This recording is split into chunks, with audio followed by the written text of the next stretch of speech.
Hey everyone, struggling to add subtitles in Invideo AI on your phone? Don't worry, I have got you covered. Adding subtitles can make your videos more accessible and engaging. So let's jump right in. First, open up the Invideo AI app on your phone.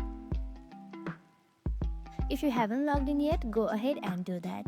Once you are logged in, either create a new project by tapping Create New Project or open an existing video that you want to add subtitles to.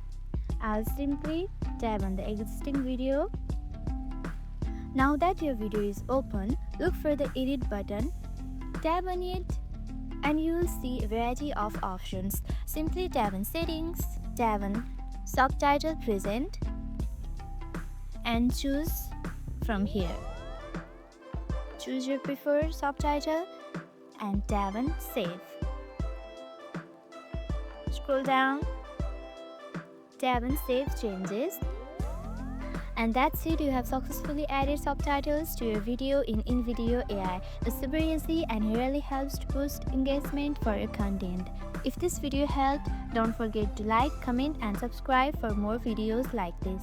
Thanks for watching and I'll see you in the next video.